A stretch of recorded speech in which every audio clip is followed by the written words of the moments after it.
रासायनिक खेती माने कि हम जब फसल उत्पादन का काम करते हैं तो उसमें फसलों की आवश्यकता अनुसार ऊपर से पोषक तत्वों को देने का काम करते हैं और यूरिया है, डीएपी है, पोटास है, जिंक सल्फेट है या माइक्रो न्यूट्रिएंट्स हैं।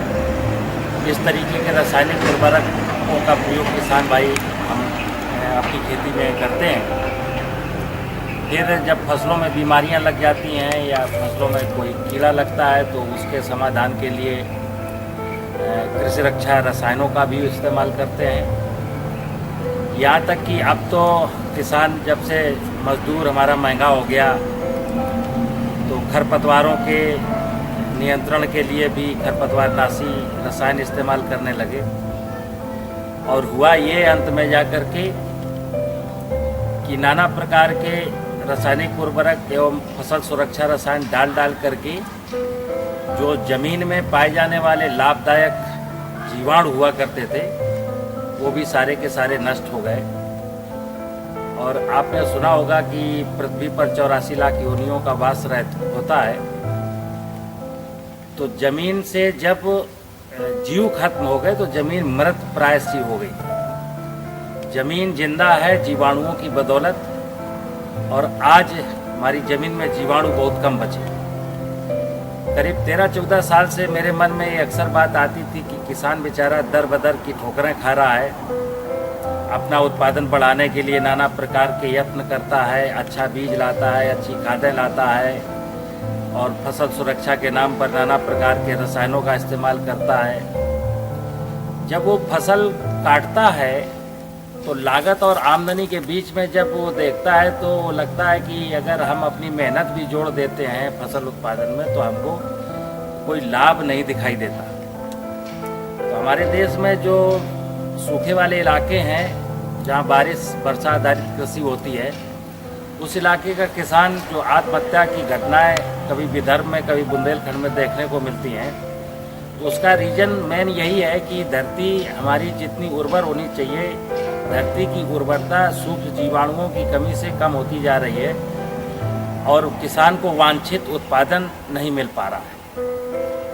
1995 के आसपास हमारा देश खाद्यान्न उत्पादन के मामले में आत्मनिर्भर हो चुका था और 1995 के बाद आज 2015 है, करीब 20 साल हो गए और खेती में हम कोई इजाफा नहीं कर पा रहे।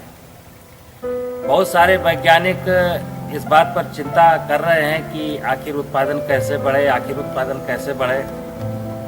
तो बहुत प्रकार की तकनीकियां डेवलप हो रही हैं, लेकिन जहाँ तक मैंने अनुभव किया है कि ज़मीन में जो हमारे बहुत सारे लाभदायक जीवाणु नष्ट हो गए, उत्पादन कम होने का या फसल सुरक्षा रसायनों के प्रयोग होने का वही मात्र एक कारण है।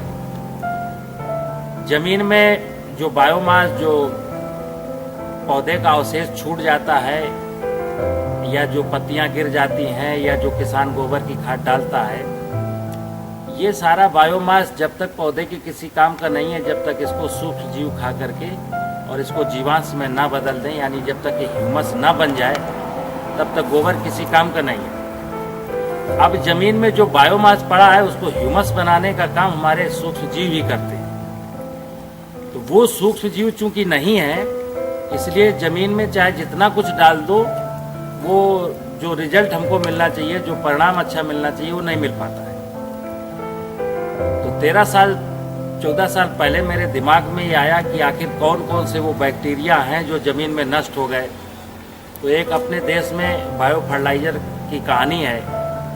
ये हम किसान को बहुत पहले से rhizobium, PSB, Azotobacter, Beauveria, trichoderma इस प्रकार के बायो फर्टिलाइज़र देते आए हैं और कहते हैं कि इन चीज़ों के प्रयोग करने से उत्पादन बढ़ जाता है। लेकिन देखने में आया कि देश में बहुत सारे किसानों को, करोड़ों किसानों को और अरबों की संख्या में बायो फर्टिलाइज़र तो दिए गए, लेकिन कोई एक किसान ऐसे नहीं है जो आज किसी सरकारी एजेंसी में जा कर के ये कहते हुए मिल जाए कि हमको साहब राइजोबियम नामक जो है बायो फर्टिलाइज़र चाहिए या ट्राइकोडर्मा नामक बायो फर्टिलाइज़र चाहिए। हम तो योजनाओं के माध्यम से उनको ये बायो फर्टिलाइज़र उपलब्ध करा देते हैं। कुल मिलाकर के कोई एक सिंगल बैक्टीरिया ज़मीन में कुछ भी करने की स्थिति में आज नहीं है। तो मेरे दिमाग में आया कि जहाँ लोग रसायनों का प्रयोग किए हैं वहाँ की धरती में लाभदायक जीवाणु खत्म हो गए, लेकिन ऐसे भी हमारे देश में आज भी ऐसे एरिया हैं, फॉरेस्ट एरिया हैं, जैसे मध्य प्रदेश में बहुत सारे ज़िलों में बहुत डेंस फॉरेस्ट है, राजस्थान के कुछ ज़िलों में फॉरेस्ट एरिया है, ऐसे उत्तराखंड में जो यूपी का हिस्सा था वहाँ बहुत अच्छे फॉरेस्ट एरिया। ऐसे जंगलात हैं जहाँ आदमी बहुत कम जाता है, क्योंकि वहाँ किसी प्रकार का रसायन प्रयोग नहीं किया गया, इसलिए वहाँ पृथ्वी की जो 84 लाख योनियों का जो अस्तित्व है वहाँ आज भी बरकरार है। तो मेरे दिमाग में आया कि क्यों ना हम वहाँ से कल्चर लाएं। तो मैंने फिर ऐसे ही शुरू किया। सबसे पहले मैं पन्ना गया, पन्ना के जंगलों में दर दर भटका और फिर मुझको कुछ ऐसी लोकेशन मिली कि हमको लगा कि ये वास्तव में बहुत ही अच्छी जैव विविधता का क्षेत्र है। वहाँ से जंगल से मैंने 10 किलो मिट्टी लिया और अपने इस फार्म हाउस पर आए। ड्रम में मिट्टी डाला, बेसन डाला, आटा डाला, चीनी डाला, पानी डाल करके उसको घोल दिया, ये मानते हुए कि ये इसमें जो भी जीवाणु होंगे वो डेवलप करेंगे। और 4-5 महीने बाद मैंने देखा कि वो एक अच्छा सा बरात बन गया, बहुत प्यारी, जैसे उसमें सूक्ष्म जीवों की जो खुशबू आनी चाहिए वो खुशबू मिल गई, उसका कलर मिल गया। और फिर मैंने शुरू किया तो राजस्थान के और एमपी के और उत्तराखंड के कई ज़िलों से फिर मैंने ये कलेक्शन किया।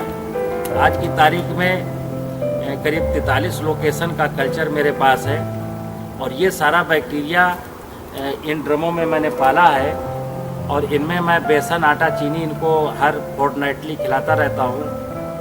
एक ड्रम जिसकी क्षमता करीब 200 लीटर की है, उसको 3 किलो बेसन, 3 किलो चीनी, 3 किलो आटा हर 15 दिन पर हम खिलाते हैं और घोलते हैं। बाद में क्या करते हैं कि ये बैक्टीरिया हम इस छने हुए गोबर में डाल देते हैं चीनी मिला करके, और ये जो बरदान नाम का पैकेट है ये 10 kg का, इसमें ये बैक्टीरिया युक्त गोबर, जिसको बरदान जैविक खाद के नाम से जानते हैं, ये मैंने ट्रायल किया। धीरे धीरे जिस किसान के यहाँ डाला उसको अच्छा लगा, उसने दोबारा मांगा, तिबारा मांगा, फिर मैंने इसको प्रचार प्रसार थोड़ा सा किया। आज राजस्थान के 7-8 ज़िले और मध्य प्रदेश के 6-7 ज़िले, उत्तर प्रदेश के करीब 13-14 ज़िलों में जहाँ मेरा ये बरदान जैविक खाद गई है तो इसको किसान प्रयोग करते हैं। इस खाद की खासियत ये है कि ये जो परंपरागत खेती की योजना है या जैविक खेती करने की बात है, आज हम किसान को जैविक खेती के विषय में पढ़ाते हैं कि जैविक खेती करिए, यानी रसायन न डालिए, और लोग बीमार हो रहे हैं रसायन खा करके। लेकिन किसान बेचारा मजबूर है कि यदि वो यूरिया या डीएपी न डाले तो फिर उसकी फसल का उत्पादन करीब आधा हो जाता है। तो वो करे कैसे जैविक खेती? जैविक खेती करने की सलाह देने वाले बहुत हैं। जैविक खेती के नाम पर नाना प्रकार के बाजार में प्रोडक्ट उपलब्ध हैं कि ये डालिए तो ऐसा होगा, ये डालिए तो ऐसा होगा। बेसिकली जैविक खाद का या जैविक खेती का कॉन्सेप्ट लोगों को क्लियर नहीं है। जैविक खेती का मतलब है बिना जीवाणुओं के जैविक खेती नहीं हो सकती। तो ये जो बरदान जैविक खाद है ये 10 किलो का केवल पाउच है, और हम जो हमारी 4 महीने से अधिक ड्यूरेशन लेने वाली फसलें हैं उनमें मैं 1 पैकेट 1 एकड़ में डालने की सलाह देता हूँ। जो फसलें 60 ड्यूरेशन की हैं, यानी 60 दिन और 90 दिन, 80 दिन, 50 दिन में तैयार होती हैं, उनमें 1 एकड़ में 2 पाउच डालने की सलाह देता हूँ। इसके डालने की सलाह सिंपल यही है कि खेत में नमी हो तो इसको बिखेर दीजिए और जुताई कर दीजिए, उसके बाद फसल लगाइए या फसल की बुआई करिए। इसके बाद किसान जो हमारा महंगी डीएपी आज सब्सिडी मिलने के बावजूद 1300 रुपये की लगभग है, और जिस दिन इसकी सरकार ने सब्सिडी वापस ले ली तो ये करीब 2600 का एक बैग डीएपी का मिलेगा। ये बरदान जैविक खाद 460 रुपये का 10 kg का बैग है, और 1 एकड़ में प्रयोग करने के बाद डीएपी की ज़रूरत नहीं रहती। तो आर्थिक रूप से कृषि की लागत घटाने का ये बहुत बड़ा एक आयाम हो सकता है। सबसे बड़ी बात ये है कि इसमें 4 प्रकार के जीवाणु हैं जो अनडिकम्पोज्ड बायोमास खेत में पड़ा रहता है, उसको डिकम्पोजिशन का काम करते हैं। कुछ इसमें नाइट्रोजन फिक्सेशन करने वाले नाना प्रकार के बैक्टीरिया हैं जो एटमॉस्फेयर की नाइट्रोजन को ज़मीन में उपलब्ध करा देते हैं। जो किसान भाई हमारे बहुत दिनों से फास्फेटिक फर्टिलाइजर यूज कर रहे थे, उसकी आधी मात्रा कम से कम जो है खेत में अनसोल्यूबल फार्म में कन्वर्ट हो जाती है। तो इस खाद में वो भी बहुत प्रकार के बैक्टीरिया हैं जो उस अनसोल्यूबल फास्फेट को सोल्यूबल फार्म में कन्वर्ट करने का काम करते हैं। और ये जो बैक्टीरिया का एक समूह है, मिलियंस टाइप के बैक्टीरिया इसमें ऐसे हैं जो अल्टीमेटली क्रॉप को एक हेल्दी एनवायरनमेंट प्रोवाइड कराते हैं, सॉइल को, क्रॉप को, एटमॉस्फेयर को, और बीमारियां और कीटों का जो इफेक्ट है फसलों पर वो बहुत कम हो जाता है। तो ये एक प्रकार से जो परंपरागत कृषि विकास योजना है या जैविक खेती की जो लोग बात करते हैं, जैविक खेती करना चाहते हैं, जैविक खेती का अभियान चला रहे हैं, जैविक खेती करा रहे हैं, उनके लिए बहुत उपयोगी ये वरदान जैविक खाद है। मेरा अपना मानना है कि ये जो ग्लोबल वार्मिंग और जलवायु परिवर्तन जैसे विषय हैं वो इसी से हमारे सॉल्व हो जाते हैं। अब हमने इन ड्रमों में जो बैक्टीरिया मेरा पला है, जून के महीने में भी इसमें जब आप हाथ डालेंगे इस बैक्टीरिया के लिक्विड में तो इसका टेम्परेचर 40 से अब कभी नहीं जाता है। जिस मिट्टी में ये बैक्टीरिया एक बार डाल दिया जाएगा वो खेत इतना मुलायम सॉफ्ट हो जाता है कि फिर कल्टीवेटर से जब जुताई करते हैं तो आराम से 6-7 इंच की जुताई हो जाती है।